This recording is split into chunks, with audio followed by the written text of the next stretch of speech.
In Joshua chapter 6, God laid out a rather unusual battle plan. He instructed Joshua to have his army march around the city once a day for 6 days. Leading the procession would be priests carrying the Ark of the Covenant, a symbol of God's presence. Following them, a group of soldiers would blow trumpets, their blasts echoing through the valley. This strange procession would then circle Jericho in complete silence, the only sound the shuffling of feet and the distant trumpeting. This tactic must have seemed absurd to the Israelites. Where was the fierce charge? The shower of arrows, the siege engines? Their enemies within Jericho likely scoffed from their ramparts. Yet Joshua, remembering the miraculous parting of the Red Sea, trusted God's plan. He understood that this battle would be won not by might, but by obedience. For 6 days, the Israelites faithfully followed God's instructions. Each day, the procession circled Jericho, a silent threat under the watchful eyes of their enemies. The tension must have been palpable, the anticipation growing with each passing day. On the 7th day, the Israelites rose before dawn. The atmosphere crackled with anticipation. Today was different. Today, God's power would be unleashed. They marched 7 times around the city, the priests' trumpets punctuating the silence. Then on the 7th circuit, at Joshua's command, the Israelites finally broke their silence. A mighty roar erupted from thousands of throats, a chorus of faith and victory, and as the echoes of their cry faded, something astonishing happened. The earth trembled. The massive walls of Jericho, so imposing just moments before, crumbled into dust. The impossible had happened. Jericho, symbol of resistance, lay in ruins. The fall of Jericho was not a victory of military strategy or brute force. It was a victory of obedience. By trusting and following God's unusual plan, the Israelites witnessed a miracle. This event became a defining moment in their history, solidifying their faith and emboldening them for future conquests. The destruction of Jericho served as a powerful reminder. God was with them. He would fight for them, but they had to trust and obey him. This story, passed down through generations, became a source of hope and inspiration. It showed that even the most formidable obstacles could be overcome through faith and obedience to God. The fall of Jericho was not just about conquering a city. It was about conquering doubt and embracing the power of divine intervention. The story of Jericho highlights a fascinating aspect of faith, the power of the spoken word.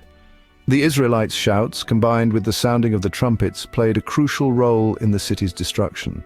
Their voices became instruments of God's power.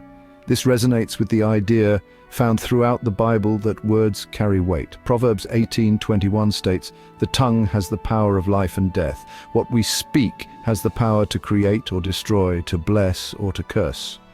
The Israelites' triumphant shout reminds us of the importance of declaring our faith. Our words are not just empty sounds, they are declarations of belief that can move mountains. Just as God spoke the world into existence, we too have the power to speak life into our circumstances through faith-filled words.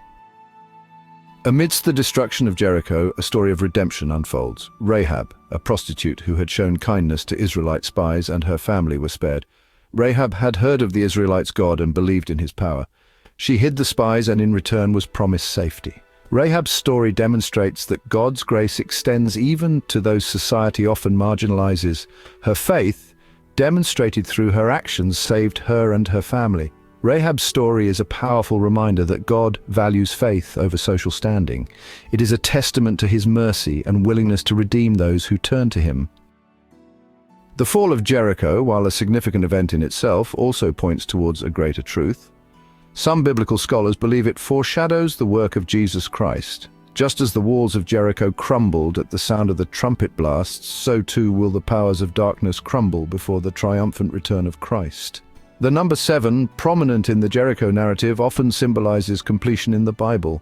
The 7 days of marching, the 7 trumpet blasts, all point to a divine completeness. This echoes the work of Jesus, who, through his death and resurrection, achieved complete victory over sin and death. The parallels between Jericho's fall and the ultimate victory of Christ offer a glimpse into the grand narrative of redemption woven throughout the Bible.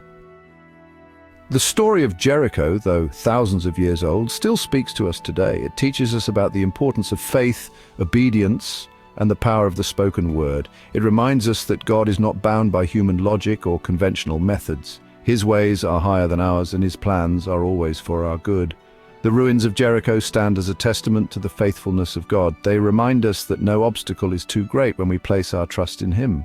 Whether we face physical walls or metaphorical ones, the lessons from Jericho offer hope and encouragement. They remind us to trust in God's promises, to walk by faith, and to declare his victory in every area of our lives.